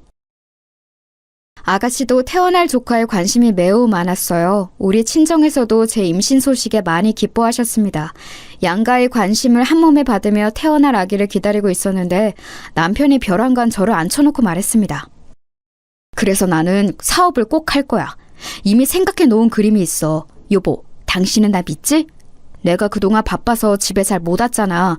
그게 다 이것 때문이었어. 나는 당신하고 행복하게 살고 싶어. 갑자기 사업을 하려고 멀쩡히 다니던 회사를 그만둔다는 남편의 말에 저는 너무 놀랐어요. 이 대화가 바로 사연 초반에 말했던 그 대화입니다. 제가 남편과 결혼한 이유 자체가 성실하게 회사에 다니는 거였는데 이게 무슨 소리인가 싶었죠. 여보, 우리 태어날 아기도 아기지만 당장 아가씨는 어떡해? 당신이 갑자기 그만두면 아가씨한테 매달 들어가는 돈은 어디서 충당하라는 거야? 우리 현실적으로 생각하자, 응? 영희? 에이, 솔직히 우리가 어디 무슨 고급 기관에 보내는 것도 아니잖아. 기본만 하는 건데 왜 그래? 그리고 우리 아이 태어나면 영희가 많이 놀아줄 거야. 그러니까 멀리 보자. 저는 남편의 말에 너무 가슴이 갑갑해졌어요. 시댁과의 문제가 전혀 없던 것도 아니고 시어머니가 고향으로 내려가고도 사건이 몇 개 있었거든요. 예를 들어 시어머니는 시골에 갔는데 자꾸 우리 부부가 사는 곳으로 자주 올라오셨어요. 내가 반찬 몇 개 가져왔어. 우리 영희는 잘 있니? 네가 집에 있으니까 영희랑 우리 아들 굶지 않게 잘 챙겨라. 알겠지? 나는 그럼 며칠 있다가 가야겠어. 시골에서 사니까 좋은 점도 있는데 확실히 심심하긴 해. 그래도 네 아버지는 시골이 좋다더라. 내 고향인데 본인이 더 좋아해. 시어머니는 시골로 내려가서 심심하셨는지 올라와서 며칠 동안 있다 가기도 했어요. 그럴 때마다 살림살이 지적도 많이 하셨습니다. 새아가 이런 식으로 정리하면 안 돼. 그러면 음식 다 상해. 이건 완전히 기본적인 건데 이걸 모르니? 어머, 찬장은 왜 이래? 벌써부터 이러면 나중에 어떻게 하려고 그래? 나랑 같이 살면서 내가 정리한 거 못 봤니? 이런 은근한 시어머니 행동에도 제가 꾹 참았는데 남편의 갑작스러운 사업 통보에 저는 친정엄마에게 얘기를 꺼냈어요. 당연히 친정엄마도 당황함을 감추지 못하셨습니다. 아니, 김서방은 갑자기 왜 그러는 거야? 왜 남자들은 사업에 미치는 거야? 나는 이해할 수가 없어. 야, 미선아, 절대 안 돼. 네가 어떻게든 말려. 네 아빠 그렇게 망하고 우리 집 어떻게 살았는지 너도 알지? 이미 말렸어. 그런데 들은 척도 안 해. 이미 어떻게든 그렇게 하겠다고 마음먹어서 내 말은 들리지 않나 봐. 곧 아기도 태어나는데 어떡해? 엄마, 나 미칠 것 같아. 네 아빠가 너희 어릴 때 그렇게 사고 쳤던 거 아직도 갚고 있는 거 알지? 사채는 겨우 개고생해서 갚긴 했는데 아직도 은행빚이 어마어마해.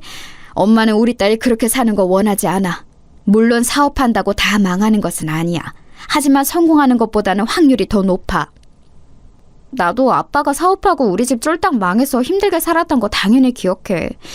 그래서 남편에게 말했는데 이미 귀를 막았어. 어떡하면 좋아? 시어머니는 오히려 나한테 뭐라 하더라. 실제로 저는 이 문제를 심각하게 받아들여서 시어머니가 집에 오셨을 때 얘기를 꺼냈었어요. 그런데 시어머니는 워낙 아들 사랑에 지독하신 분이라 저한테 뭐라 하셨습니다. 시어머니가 뭐라고 하셨는지 아세요? 어머님이 제발 남편 말려주세요. 제 말은 안 들어요. 멀쩡하게 다니는 직장을 갑자기 그만두면 당장 아가씨는 어떡하고 태어날 우리 아기는 어떡해요? 무슨 사고를 쳐서 잘리는 것도 아니고. 너는 아내가 남편이 그렇게 일한다는데 왜 미리 초를 치고 있니? 옆에서 응원하는 것도 모자랄 판에 지금 뭐 하는 거야? 원래 자고로 아내는 남편이 사회생활하면 집에서 조용히 내조하는 게 도리야. 사람 섭섭하게 왜 이래? 그냥 현실적으로 지금 우리 부부가 모아놓은 돈이 별로 없어서 그래요. 우리 아버지도 사업을 해서 최악의 상황이 되면 어떻게 할지 고민이라. 그건 그때 가서 생각해라. 괜히 우리 아들이 열심히 일한다는데 회방 놓지 말고, 알겠어? 그리고 만약에 망하면? 그럼 그때 우리가 책임질게. 시어머니는 오히려 걱정하는 저에게 유난이라는 투로 말씀하셨어요. 남편은 이미 진섭이라는 친구와 동업할 생각에 신이 난 상태였습니다. 그렇게 사업을 시작했는데 제 예상과 달리 처음에는 사업이 생각보다 아주 잘 되었어요. 여보, 여기 돈. 이걸로 우리 아기랑 영희 맛있는 거 사 먹여. 그리고 당신 힘들게 이렇게 집에서 집안일 하지 말고 사람 쓰라니까. 그냥 편안하게 백화점 가서 쇼핑해. 친정 식구들도 불러. 여보, 웬일이야 진짜. 저번에도 돈 가져다 주더니 오늘도? 나는 당신이 이렇게 잘 풀릴 줄 몰랐어. 이럴 줄 알았으면 처음에 사업한다고 했을 때 괜히 말렸네. 내가 그때는 미안했어. 괜찮아. 나도 내가 이렇게 사업에 성공할 줄은 몰랐거든. 당신 표정이 밝아지니까 내가 다 행복하다. 우리 평생 이렇게 살자. 자, 그럼 나는 또 돈 벌러 갈게. 조심히 잘 다녀와요. 행복하다. 남편은 실제로 돈을 아주 많이 벌었어요. 그래서 원래 살던 집에서 그 당시 고급 아파트로 이사가서 살게 되었죠.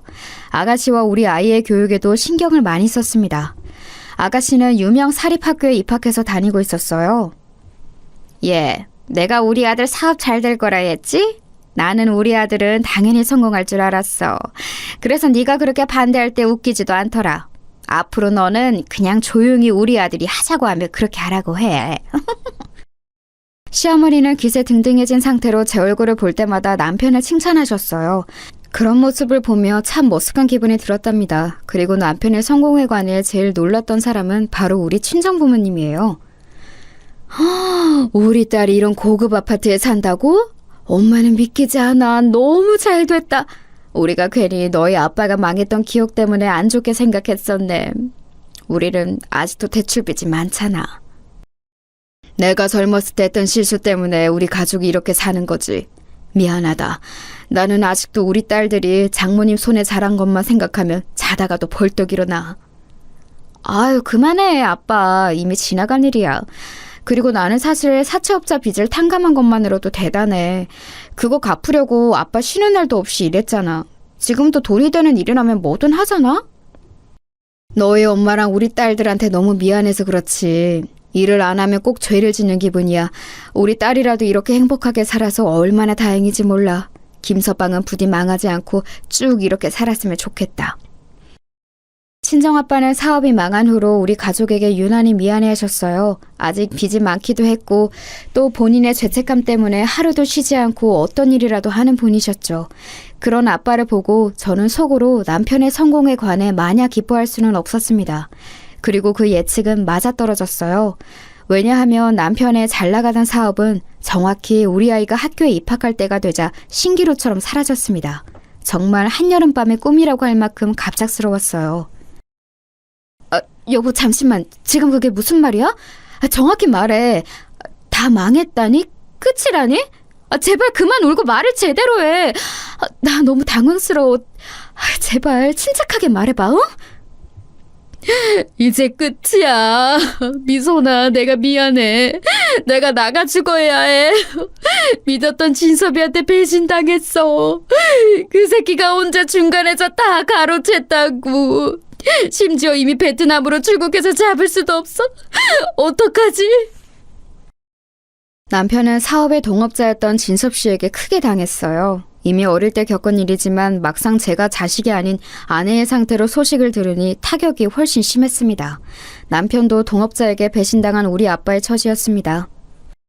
사장님, 돈 내놔요. 우리 월급도 저번 달에 안 줬으면서 이번 달도 안 주면 어떡해요? 에라이 망할 자식아, 돈 내놔. 당장 문 열어. 안 열어?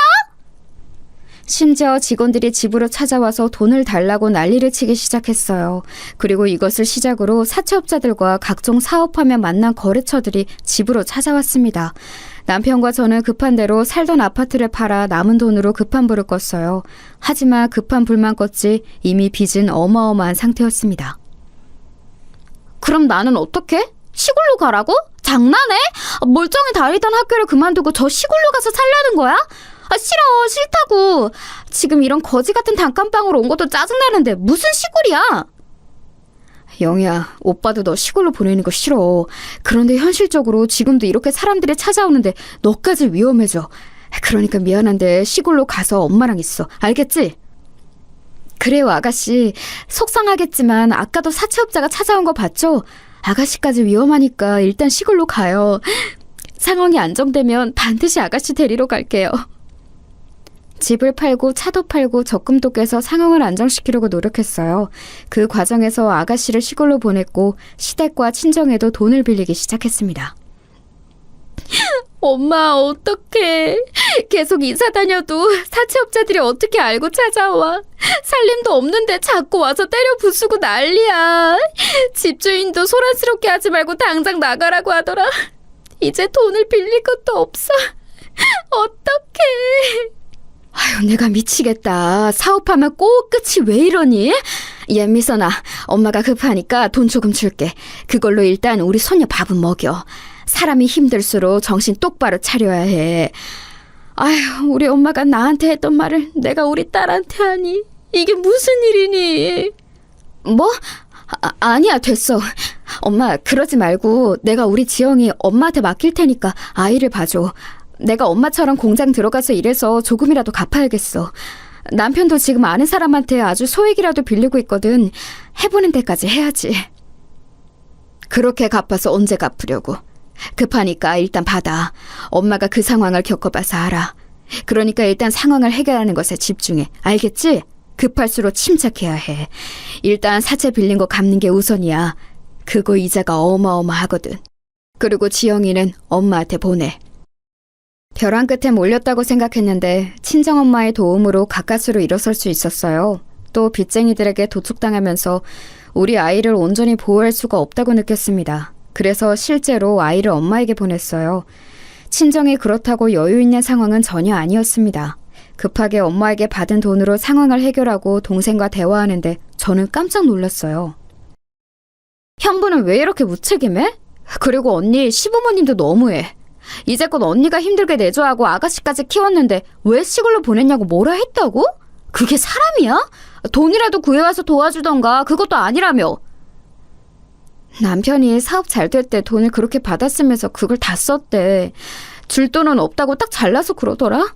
오히려 아가씨를 시골에서 어떻게 키우냐고 하는 소리에 기가 막혔어. 내가 우리 엄마를 사랑하지만 엄마처럼은 살고 싶지 않았는데 속상해. 언니, 우리 엄마가 급하게 준 그 비상금, 그거 사실 아빠 병원비였어. 엄마가 언니한테 절대 말하지 말라고 했는데 형부가 너무 괘씸해서 그래. 언니는 할 만큼 했으니까 형부가 알아서 하라고 해. 자기가 잘못했으면 자기가 책임져야지. 급하니까 나도 지금 공장에 가서 일하고 있어. 사업이라는 게 한순간에 이렇게 나락으로 떨어지는 것을 이미 우린 알잖아. 그래서 남편이 사업하는 걸 처음에 그렇게 말렸던 건데. 아무튼 고맙다. 우리 친정을 생각하면 미안한 마음뿐이야. 동생과 얘기하고 알게 된 사실은 비상금이 알고 봤더니 아빠의 급한 무릎 수술비였대요. 결국 아빠는 수술을 미루게 되었고 제때 수술을 받지 못해서 아직도 무릎 연골이 아파요.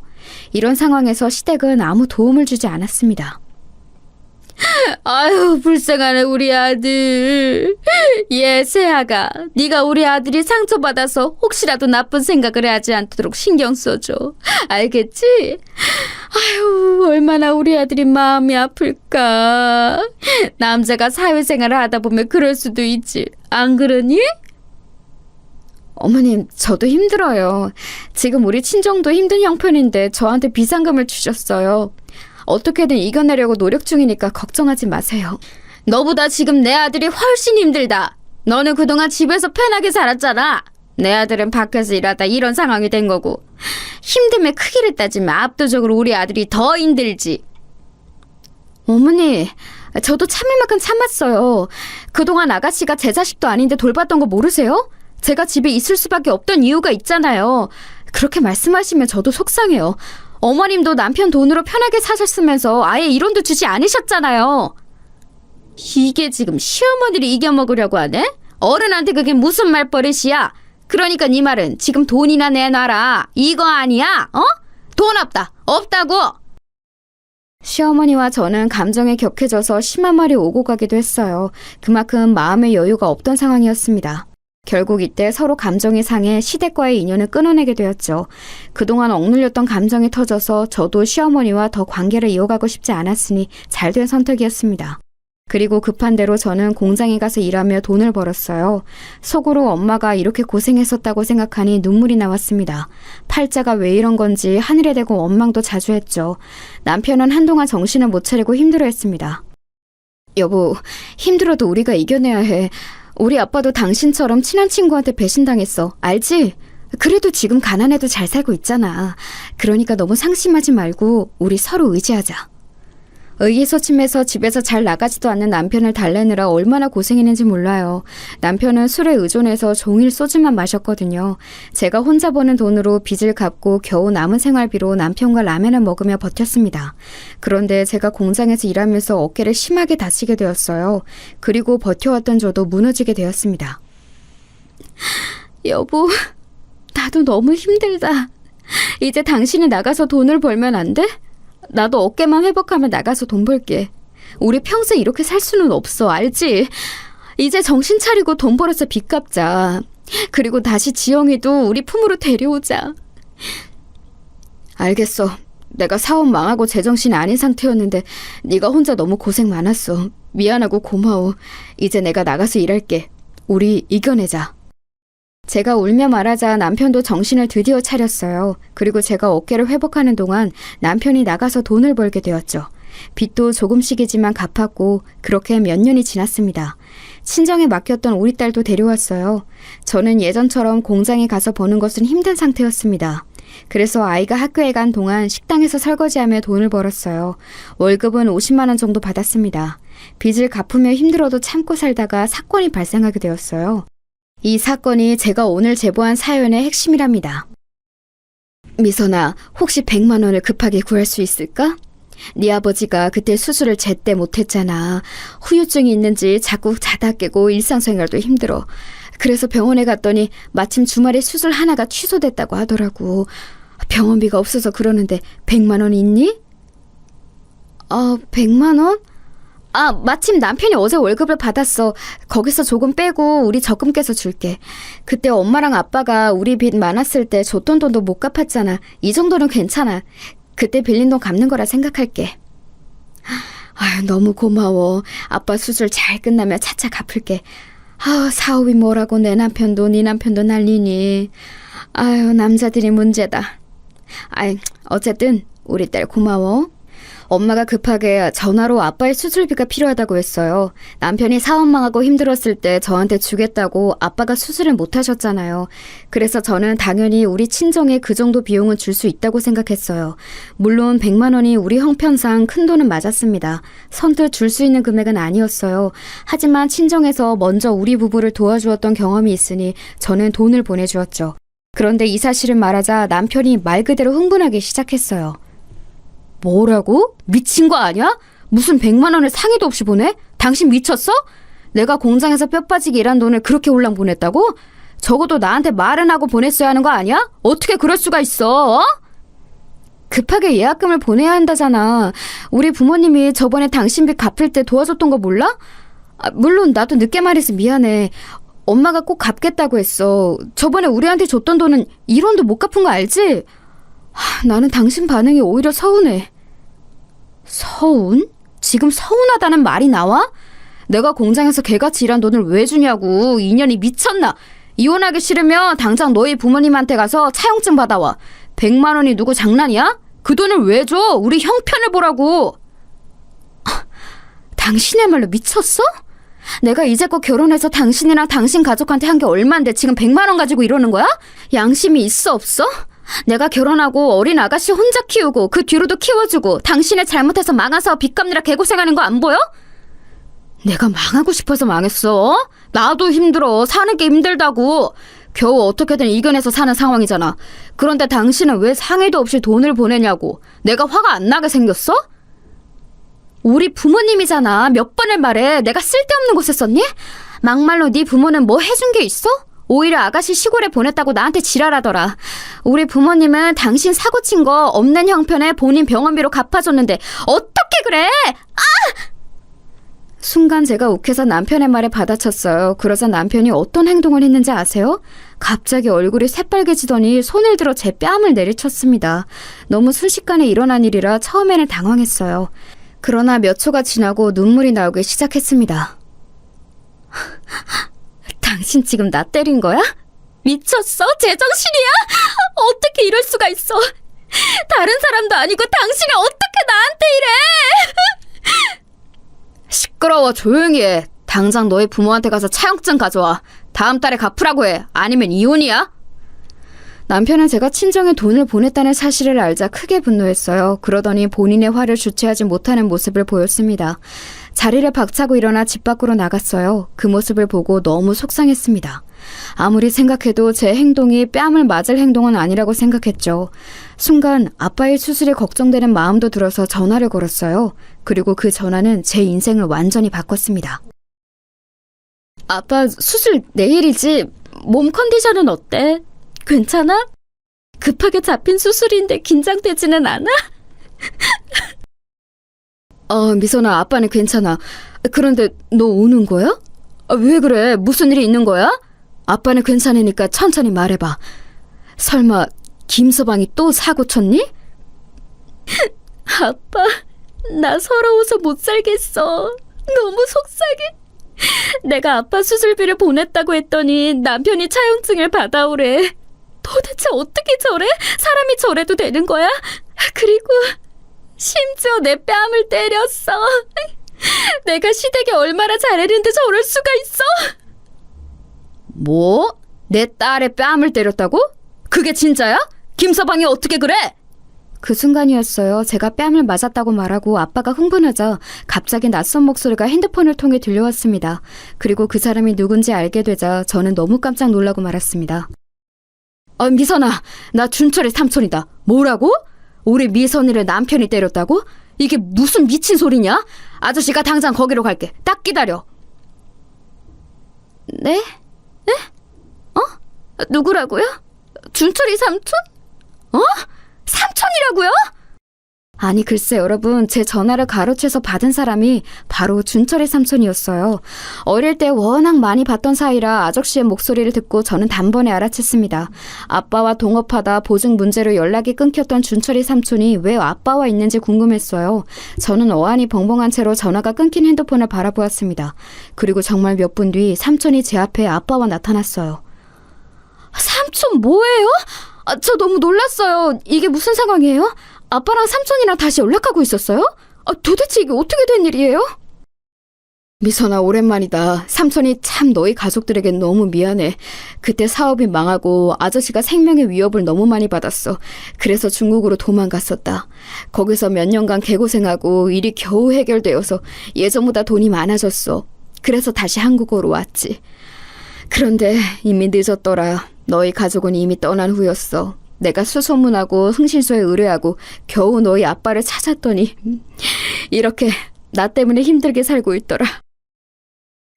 그런 사정이 있으셨구나.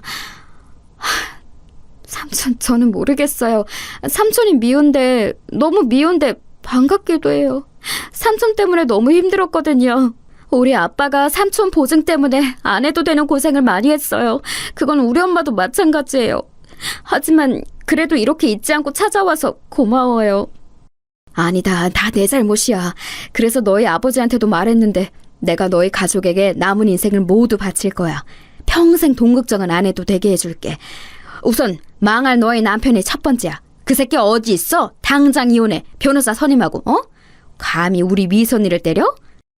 삼촌은 중국으로 도망쳤는데 거기서 사업이 아주 잘 풀렸다고 해요. 그래서 예전과는 비교도 못할 정도로 잘 나가기 시작했다고 합니다. 결국 삼촌의 덕으로 저는 망할 남편과 이혼할 수 있었어요.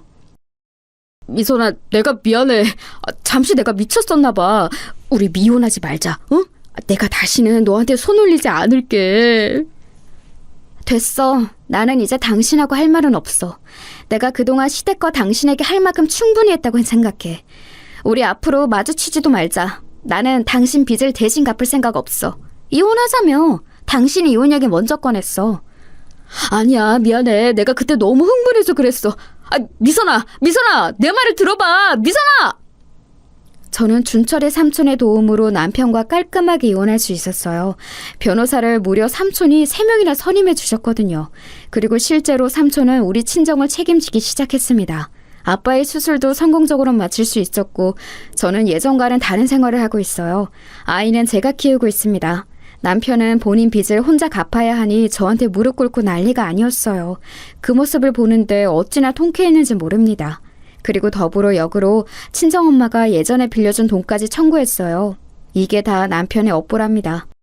여기까지가 제가 준비한 사연이에요. 재밌게 들으셨나요? 저는 이제 저 망할 남편을 보지 않아서 얼마나 즐거운지 몰라요. 제 사연 들어주셔서 정말 감사합니다. 그럼 이만 마치도록 할게요. 여러분도 행복한 나날 보내시길 바래요.